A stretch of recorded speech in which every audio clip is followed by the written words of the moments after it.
अरे देख रहे हैं आप दरोगा जी, ये शशि फिर से नया फर्नीचर ले आई। इनके ठाट बाट देख देख कर ना मेरा माथा खराब हो जाता है। और एक आप पता नहीं कैसे पुलिस वाले हो जो सब कुछ देख कर भी ना आंखें बंद किए रहते हो। अरे भाग्यवान, नया फर्नीचर खरीदना कौन सा क्राइम है? तुम्हारा पति दरोगा है, इसका मतलब ये थोड़ी ना है कि पूरे मोहल्ले को जेल के अंदर डलवा दोगे तुम। अरे अपने पैसे से फर्नीचर खरीद रहा है तो खरीदने दो, तुम्हें परेशानी क्या है? पता नहीं किसने दरोगा बना दिया तुम्हें। मुझे तो आज तक शक है, जरूर रिश्वत देकर दरोगा बने हो तुम। दरोगा वाले एक लक्षण नहीं है तुम्हारे अंदर। भाग्यवान, मुझे दरोगाई करने कहाँ देती हो तुम ही दरोगा बनी रहती हो। हाँ भाई, मान लिया मेरी तो बुद्धि थोड़ी धीमी चलती है। तुम ही बता दो, ये पड़ोसियों का फर्नीचर देखकर ऐसा क्या नजर आ गया तुम्हें जो मुझे नजर नहीं आ रहा? वही नजर आ गया जो किसी भी आम आदमी को एक झटके में नजर आ जाता है। अच्छा आप ही बताओ, ये शशि कहाँ से इतना पैसा ला रही है कि रोज रोज उनके घर में कुछ ना कुछ नया आता ही रहता है। अभी पिछले महीने नई स्कूटी लेकर आई थी। इसके पति की चमचमाती गाड़ी देखी या वो भी नहीं दिखी? अरे भाई, सरकारी अफसर है हिरेन भाई, सरकार महीने की अच्छी खासी तनख्वाह देती है। अगर नया फर्नीचर खरीद भी लिया तो इसमें कौन सा पहाड़ टूट पड़ा। तुम ऐसा करो, अपने काम पर ध्यान दो, ज्यादा यहाँ वहां ताक झांक मत क्या करो। अरे तो मैं कौन सा पड़ोसियों के घर में झांकने गई थी? जब रोज रोज मोहल्ले में रिक्शे से सामान उतरेगा तो वो नजरों में तो आएगा ही ना। आप मानो या ना मानो, लेकिन मुझे साफ साफ नजर आ रहा है कि दाल में कुछ तो काला जरूर है। मैं अभी अगर पूरी छानबीन करके ये साबित ना कर दूं ना कि ये शशि और हिरेन कुछ काला सफेद कर रहे हैं, तो मैं अभी दरोगा की बीवी नहीं। कहने को तो पूर्ति के अपने घर में भी किसी चीज की कोई कमी नहीं थी, लेकिन अब अपने मन को बेचारी पूर्ति समझाए तो भी कैसे, क्योंकि उसकी नजर तो 24 घंटा अब सिर्फ और सिर्फ शशि के दरवाजे की ओर लगी रहती थी। एक सप्ताह के बाद, अरे दरोगा जी जल्दी बाहर आइए। अरे बाबा, थाने के लिए लेट हो जाऊंगा मैं, जो भी बात है साफ साफ बोलो। देखिए मैं ना कह रही थी, जरूर कुछ काला सफेद कर रहे हैं ये पड़ोसी। देखो घर के बाहर सजावट हो रही है इनके, इसका मतलब कुछ पार्टी शार्टी होगी आज। आप ही बताओ, पिछले हफ्ते नया फर्नीचर खरीदा और अब पार्टी दे रहा है। ऐसी कौन सी मीलें चल रही इनकी कि पैसों की नदियां बह रही हैं? थोड़ा तो दिमाग पर जोर डाला करो। ऐसा है भाग्यवान, थाने में ही मेरे पास तहकीकात करने के लिए बहुत केस है। ये मोहल्ले के छोटे छोटे केस मैं तुम्हें सौंपता हूँ, तुम हैंडल कर लो। अच्छा फटाफट से मेरा नाश्ता निकालो, मुझे थाने के लिए लेट हो रहा है। तुम तहकीकात करो और मुझे रिपोर्ट दे देना बाद में। अगले कुछ ही घंटे में पड़ोसन शशि का घर फूलों से सज गया था और पार्टी में आने वाले मेहमान का आना जाना शुरू हो गया था, जिसे देखकर पूर्ति के सीने पर सांप लौट रहे थे। अगले दिन सुबह, अरे चांदनी देखा तूने, इस शशि के ना बड़े ठाट बाट हो रहे हैं। पता नहीं कहाँ से इतना पैसा आ रहा है। रोज कुछ ना कुछ चलता ही रहता है उनके यहाँ। कभी नया फर्नीचर आ रहा है, कभी शॉपिंग, करवा चौथ पर नई ज्वेलरी खरीदी थी और अभी कल एनिवर्सरी की इतनी बड़ी पार्टी दे डाली। अरे मैं तो कह रही हूँ, भगवान ने ऐसी ही सरकारी नौकरी मेरे पति को दी होती ना तो मजा ही आ जाता, जिसमें रोज बारिश की तरह पैसा बरसता और फिर हमारे जैसे लोगों को भी अपने सारे शौक पूरे करने का मौका मिल जाता। इसका मतलब तुझे भी यही लगता है ना कि इतना ठाट बाट शान शौकत जरूर रिश्वत के पैसों से आ रहा है। एक नंबर की कमाई से कोई इतनी ऐश लूट नहीं सकता। इसमें सोचने जैसी क्या बात है, ये बात तो सब जानते हैं, लेकिन अब जलने से होगा क्या? अपनी अपनी किस्मत है भाई। और फिर तुम्हारे हस्बैंड भी तो पुलिस में है ना, उनकी भी तो सरकारी नौकरी है। अब ऐसा तो है नहीं ना कि पैसा सिर्फ शशि के यहाँ बरस रहा है। हाँ, बस बात अलग ये है कि तू कभी दिखाती नहीं है। अरे बकवास बंद कर तू अपनी। मेरे हस्बैंड ईमानदार पुलिस अफसर है, उनका काम है करप्ट और भ्रष्ट लोगों को पकड़ना, ना कि खुद करप्शन करना। खबरदार जो आज के बाद मेरे मनोज जी के बारे में कोई ऐसी वैसी बात की तो। और ये करप्शन करने वाले लोगों से ना मुझे सख्त चिढ़ है। वो दिन दूर नहीं जब मैं इस शशि और हिरेन को सबक सिखा कर रहूंगी। हाँ। अगले दिन, अरे पूर्ति सुना तूने, अपनी हिरेन भाई साहब और शशि है ना, मैंने सुना इस बार नवरात्र में मंदिर में पूरे 10 तोले का सोने का मुकुट दान कर रहे हैं ये लोग। देखो ये दान पुण्य का दिखावा तो दुनिया की नजरों में धूल झोंकने वाली बात होती है। कहते हैं ना, कैंसर के अस्पताल वही खुलवाता है जो तंबाकू का धंधा करता है। अभी 10 तोले का मुकुट दान करना तो बस एक हाथी के दिखाने वाले दांत है। तू तो ये सोच कि जब दिखाने के दांत इतने बड़े हैं तो खाने वाले कितने बड़े होंगे। अब समय आ गया है कि इस हाथी के खाने और दिखाने के दोनों दांतों को तोड़ दिया जाए। आज ही दरोगा जी से बात करके उनकी यहाँ छापा पड़वाती हूँ। आप अपनी पत्नी को बहुत अंडर एस्टिमेट कर रहे थे ना दरोगा बाबू। ऐसी खबर लाई हूं ना डिपार्टमेंट में आपकी तरक्की पक्की। भाग्यवान, मैं ऑफिस में हूँ, जो भी कहना है जल्दी कहो और साफ साफ कहो। मैंने आपको कहा था ना हिरेन भाई साहब, कोई बहुत बड़ा घपला कर रहे हैं। मेरे पास ना पक्की खबर है। 2 दिन बाद की दुर्गा अष्टमी पर वो मंदिर में पूरे 10 तोले का मुकुट दान करने वाले हैं। अरे आज के जमाने में 10 ग्राम सोना खरीदने में ईमानदार इंसान के पसीने छूट रहे हैं, और ये लोग 10 तोला सोना मंदिर में दान कर रहे हैं। अभी भी आपकी अकल पर पत्थर पड़े रहेंगे या थोड़ी अकल लगाएंगे आप? तुम ही बताओ, अगर वो मंदिर में मुकुट दान कर भी रहे हैं तो इसमें मैं क्या कर सकता हूँ? ये लो जी, अब ये भी मैं ही बताऊं? कहो तो तुम्हारी जगह थाने में ड्यूटी बजाने मैं ही चली जाया करूं। अरे छापा पड़वाइए उनके घर पर। रेड पिक्चर नहीं देखी आपने? अजय देवगन ने क्या कहा था? वो सारी ज्वेलरी जिसकी रसीद नहीं होती ना, उसे काला धन माना जाता है। तो आप भी उनके यहाँ अपनी टीम के साथ छापा मारिए और जो कुछ भी मिले ना सब जब्त कर लीजिए।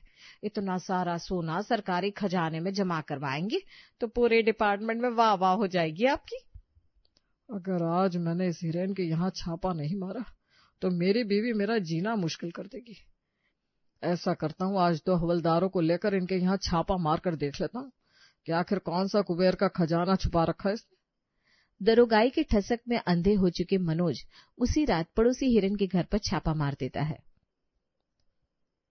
हवलदार, पूरे घर की तलाशी लो, और हाँ, जो कुछ भी कीमती और संदिग्ध सामान मिले उसे लेकर सीधा मेरे पास आना। मनोज के कहने पर हवलदार पूरे घर की तलाशी लेने लगता है, जिसमें उसे लाखों के कीमती जेवर अलमारी में रखे हुए मिलते हैं, जिनमें माता को चढ़ाने के लिए लाया गया मुकुट भी था। इसका मतलब पूर्ति ने जो कुछ भी कहा वो सब सच था। हिरेन, तुम एक सरकारी अधिकारी हो, जानते हो ना आय से अधिक संपत्ति रखने के मामले में जेल हो सकती है। अब तुम्हारी भलाई इसी में है कि तुम सीधा सीधा स्वीकार कर लो, ये सब लाखों का जेवर, रुपया, पैसा, ये सब तुमने रिश्वत लेकर कमाया है। अरे कैसी बात कर रहे हो मनोज? क्या सबूत है तुम्हारे पास कि मेरे घर में मिला हुआ सारा सामान रिश्वत के पैसों से आया है? तुम्हारी जानकारी के लिए बता दूं, मैं एक साउथ इंडियन हूँ और हमारे पास खानदानी जेवर होता है, और ये सारा जेवर हमारा कई पीढ़ी से चला रहा है। ये कोई मैं कल ही नहीं खरीदा जिसकी मैं तुम्हें रसीद दिखाऊं। ना मैंने कोई हेराफेरी की है और ना ही तुम्हारे इस बुनियादी आरोप को मैं स्वीकार करूंगा। मैंने तो यही सोचा था कुछ ले देखकर मामला रफा दफा कर लेंगे, लेकिन लगता है तुम अकेले ही सारा माल डकारने के चक्कर में हो। ठीक है, फिर जेल जाने के लिए तैयार हो जाओ। सिर्फ मेरे पति नहीं, मैं भी सरकारी कर्मचारी हूँ। अगर बात यही है ना कि हमारे पास आय से अधिक संपत्ति है, तो फिर वो अकेले जेल नहीं जाएंगे। मैं भी अपने पति के साथ जेल में जाने के लिए तैयार हूँ, और अगर हमारे ऊपर आरोप साबित हो गए ना, तो हम खुशी खुशी सजा काटने के लिए तैयार है। जो हमने कोई गलत काम किया ही नहीं, तो हमें डरने की जरूरत क्या है? आप बिल्कुल भी घबराना मत हिरेन, मैं खुद अपनी गिरफ्तारी देती हूँ। ले जाने दीजिए इन्हें हमें गिरफ्तार करके। पत्नी की बात सुनकर हिरेन के माँ बाबूजी भी साथ में चलने की जिद पर अड़ जाते हैं। हवलदार, इन लोगों को लग रहा है कि ये 2 नंबर का पैसा भी कमाएंगे और पुलिस के सामने इमोशनल ड्रामा करके हमें कमजोर भी कर देंगे। अरे पुलिस ऐसी इमोशनल कहानियों को सुनकर पसीजती नहीं है। सबको गिरफ्तार करो और लेकर चलो। मनोज के कहे मुताबिक हवलदार शशि, हिरेन और उसके माँ बाबूजी को गिरफ्तार करके जेल ले जाती है, और इधर मनोज छापा मारने के बाद अपने घर पहुंचता है। तुम्हारा शक बिल्कुल सही था भाग्यवान। पता नहीं कैसे ये लोग इतने दिनों तक मेरी नजरों से बचे रहे। मुझे तो हमेशा ऐसा लगता था कि तुम्हारी पड़ोसियों के घर में झांकने की गंदी आदत पड़ गई है, लेकिन अब तो मैं भी मान गया। तुम्हारी बताई हुई ये एक एक बात सच साबित हुई। अरे लाखों के जेवर मिले इस शशि के घर से। देखा आपने, कब से चिल्ला चिल्ला कर आप सबको सच बता रही थी मैं, लेकिन आपके कान पर तो जूं रेंगने को तैयार नहीं थी।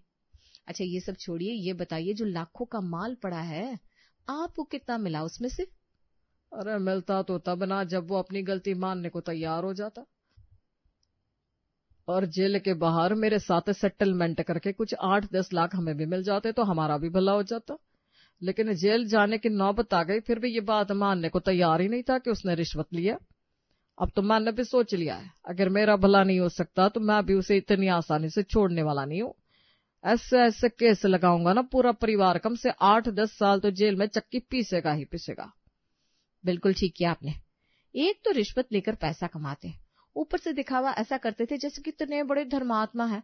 कभी मंदिर में भंडारा करवा रहे हैं, कभी लाखों का मुकुट दान कर रहे हैं, कभी पार्टी हो रही है, कभी महंगे महंगे ज्वेलरी आ रही है। वो शशि तो मेरी आंखों में खटक रही थी। अब जाकर मेरे कलेजे को ठंडक मिली है। मनोज ने वाकई हिरेन के साथ न जाने कौन से जन्म की दुश्मनी निकाली थी। एक के बाद एक उसने मनोज और शशि के ऊपर गलत धाराएं लगाकर केस बनाया और उन्हें जेल में फंसा दिया। मुझे तो अब ऐसा लग रहा है जी, जो भी रुपया ये मनोज मांग रहा था उसको देकर हमें मामला सेटल कर लेना चाहिए था। देखा ना आपने, उसने हमें ऐसे चक्रव्यूह में फंसा दिया है कि अब तो ऐसा लगता है कि इस जेल से हम कभी बाहर ही नहीं निकल पाएंगे। सरकार, कोर्ट, सबको यही लगेगा ना कि हम रिश्वतखोर बेईमान लोग हैं। कोई क्यों भरोसा करेगा हमारी बात पर? इतना घबराने की जरूरत नहीं है। थोड़ा समय जरूर लग सकता है, लेकिन सच को दबाना इतना आसान नहीं होता। और वैसे भी हमें तो दूसरों की मदद करने में आनंद आता था ना, तो वो तो हम जेल के अंदर भी रहकर कर सकते हैं। तुम सरकारी स्कूल में टीचर थी ना, तो बस ठीक है। अब कल से यहीं जेल में कैदियों को पढ़ाओगी तुम, और उन्हें अच्छी नैतिक शिक्षा देने का काम करोगी। और माँ, तुम्हें खाना बनाकर गरीबों का पेट भरने में बहुत आनंद आता था ना, तो अब से जेल की रसोई में रसोइयों के साथ तुम खुशी खुशी खाना बनाना और सबको अपने हाथ से खिलाओ। खुश रहने वाले व्यक्ति को कोई भी परिस्थिति झुका नहीं सकती। हम आज जिस भी परिस्थिति में हैं, हमें उसी में खुश रहना होगा। जेल के अंदर रहकर भी हिरेन, शशि और उनका पूरा परिवार लोगों की भलाई के लिए लगातार काम कर रहा था।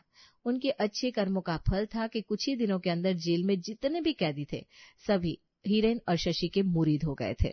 झूठे बेईमान लोग तो इस जेल में आते हुए मैंने बहुत देखे थे, लेकिन अपनी कमाई को दूसरों के ऊपर लुटाने वाला इंसान मैं पहली बार देख रहा हूँ। आप जेल में बंद है, आपके पास इस समय आय का कोई साधन नहीं, और इस समय भी आप गरीबों और असहायों के लिए लगातार मदद भिजवा रहे हैं। मेरा दिल नहीं मानता कि आपके जैसा इंसान भ्रष्टाचार कर सकता है। सच सच बताइए, आखिर आपके ऊपर लगे हुए आरोपों की सच्चाई क्या है? क्या वाकई में आपने कोई गलत काम किया था? मेरे कुछ भी कहने से क्या फर्क पड़ता है जेलर साहब? आपका कानून तो वही मानेगा ना जो उन्हें पुलिस अपनी चार्जशीट में बताएगी, और पुलिस ने तो मेरे खिलाफ नकली सबूत गढ़ लिए। मैंने हालातों के साथ समझौता कर लिया है, अब जो होगा देखा जाएगा। आपके कहने का मतलब यह है कि किसी ने जानबूझकर आपको फंसाया है, लेकिन ऐसा कौन करेगा? क्या आपके केस में पुलिस ने तफ्तीश नहीं करी? आप पुलिस को अपना सच बताइए। पुलिस को मैं अपना क्या सच बताऊं? पुलिस ने मुझे इस झूठे केस में फंसाया है। दरोगा मनोज सिंह मेरा पड़ोसी था। अपनी पर्सनल जलन के चलते उसने मुझे झूठे केस में फंसाया और एक के बाद एक गलत आरोप लगाकर मेरी बेल कैंसिल करवाता चला गया। मनोज सिंह, यह सब उसका क्या था? अब मुझे समझ में आ रहा है कि आखिर आपके साथ क्या और कैसे क्यों हुआ होगा। अरे मनोज सिंह खुद एक नंबर का भ्रष्ट पुलिस वाला है। पूरा डिपार्टमेंट जानता है कि वो कितना बड़ा रिश्वतखोर है। अरे कितनी बार तो उसकी नौकरी जाने तक की बात आ गई, लेकिन ऊपर से अधिकारी हर बार उसे चेतावनी देकर छोड़ देते। लेकिन अब मुझे समझ में आ रहा है कि शायद डिपार्टमेंट को उसके खिलाफ सख्त एक्शन लेना चाहिए था। अगर उसके खिलाफ एक्शन हो गया होता तो आज उसकी इतनी हिम्मत ना बढ़ती कि वह आपके जैसे ईमानदार आदमी को इतने बड़े केस में फंसा देता। आपके पूरे परिवार को तिहाड़ जेल में सड़वा रखा है उसने पिछले 2 महीने से। सामाजिक प्रतिष्ठा तो खराब हो ही रही है, आपके जीवन पर भी ग्रहण लग गया है। आप फिक्र मत करिए, आप ऐसा समझ लीजिए कि भगवान ने आपके अच्छे कर्मों के बदले में मुझे आपसे मिलवा दिया। मैं आपसे वादा करता हूँ कि आपको इस जेल से बाहर जरूर निकालूंगा। अब इस मनोज को अपने कर्मों का फल भुगतना ही पड़ेगा। जिस तरह से गलत आरोप लगाकर उसने आपको फंसाया ना, अब इस तकनीक से मैं उसे फंसाऊंगा। आप बस देखते जाइए। अगले दिन। मनोज सिंह जी, आप ही हैं? हाँ मैं ही हूँ, बोलो क्या बात है? दरोगा जी, एक आदमी को उसके घर से उठाना है और उसके बदले में ऐसा केस ठोकना कि कम से कम 6 महीने जेल से बाहर ना आ पाए। बताओ कितना देना होगा आपको? अरे हम पुलिस वाले हैं, कोई गुंडे मवाली थोड़ी ना है। वही तो बात है, अगर गुंडे मवाली होते तो मैं यहाँ थोड़ी ना खड़ा होता। मुझे जान से नहीं मरवाना है, मैं तो बस सामाजिक रूप से चोट पहुंचाना चाहता हूँ। और सामाजिक चोट तभी पहुंचती है जब आदमी को पुलिस पूरे मोहल्ले के सामने उठा कर ले जाती है। बाद में तो कोर्ट में केस चलता रहता है, कितने लोग पर आरोप साबित होता है, कितने छुटकर बाहर निकल जाते हैं, कौन पूछने वाला है। लेकिन एक बार जो पुलिस के हाथ लग जाता है, उसका मान सम्मान तो खत्म हो ही जाता है। अच्छा ये बात है। ठीक है, हो जाएगा काम, लेकिन 2 लाख लगेगा। अरे बिल्कुल, मैं थोड़ी देर बाद 2 लाख और उस आदमी के नाम और पते के साथ आपको मिलता हूँ। उसके बाद क्या करना है आप अपना काम बहुत अच्छी तरह जानते हैं। कुछ देर बाद जब राजेश लौट कर आया तो उसके साथ 2 बड़े पुलिस अधिकारी भी थे, जो भेष बदलकर राजेश के कहने पर वहां पर छिपकर बैठ गए थे। जैसे ही राजेश के दिए हुए 2 लाख मनोज ने अपने हाथ में पकड़े, भ्रष्टाचार के आरोप में मनोज को गिरफ्तार कर लिया गया। अरे सर, आप गलत समझ रहे हैं। मैं बड़ा ईमानदार पुलिस वाला हूँ। मैंने आज तक अपने जीवन में कोई गलत काम नहीं किया। मैं तो बस इनकी मदद कर रहा था। और वैसे भी ये हमारे पारिवारिक मित्र है। आपको कोई गलत फहमी हुई है। अरे राजेश जी, बताइए ना, हमारे बीच में क्या बात हुई थी? ये पैसा तो आप मेरी उधारी चुकता करने के लिए लाए थे ना? नहीं सर, झूठ बोल रहे हैं दरोगा जी। मैंने इनसे कोई उधारी नहीं ली और ना ही ये पैसा मैं कोई उधारी चुकता करने के लिए लाया था। इन्होंने एक आदमी को गैर कानूनी तरीके से फंसाने के बदले में 2 लाख की रकम मांगी थी मुझसे। ये वही रकम है। और हाँ मनोज जी, आपकी जानकारी के लिए बता दूं, ये सारा आपको फंसाने के लिए रचा गया शिकंजा था। मैं खुद अंडर कवर पुलिस ऑफिसर हूँ। अब आपका ये गंदा खेल खत्म होता है, चलिए अंदर। मैंने सुना है आपको बहुत शौक है लोगों को तिहाड़ में बंद करवा कर चक्की पिसवाने का। चलिए इसी बहाने थोड़े दिन आप भी तिहाड़ में रहकर चक्की पीसने का अनुभव ले लीजिए, आपके काम आएगा। जेलर ने अपना किया हुआ वादा निभाया था। एक बार जो मनोज पुलिस की पकड़ में आया तो उसने एक एक करके अपने सारे गुनाह कबूल कर लिए। मनोज के कबूलनामे के बाद हिरेन और शशि का परिवार भी जेल से छूट गया और वो लोग फिर से मोहल्ले में आकर पूरे गर्व के साथ रहने लगे। वहीं दूसरी तरफ पूर्ति, जो पूरे मोहल्ले में दरोगा की पत्नी बनकर तनकर घूमती थी, उसे मुंह छिपाने की जगह नहीं मिल रही थी। माफ कर दीजिए, बहुत गलत समझा हमने आपको और आपके पूरे परिवार को। फ्रॉड पुलिस वालों की बातों में आ गए थे। कोई सोच भी नहीं सकता था कि सबको ईमानदारी का पाठ पढ़ाने वाली इस पूर्ति के खुद के दामन में इतने छेद निकलेंगे। इस बात से बहुत बड़ी सीख मिली है कि हर चमकने वाली चीज सोना नहीं होती। तिहाड़ में रहने के बाद भी शशि और उसके परिवार का व्यक्तित्व सोने की तरह चमक रहा था और अपने कर्मों के कारण आज तक इज्जत की नजर से देखे जाने वाले पूर्ति और मनोज अब अपना मुंह छुपाए घूम रहे थे।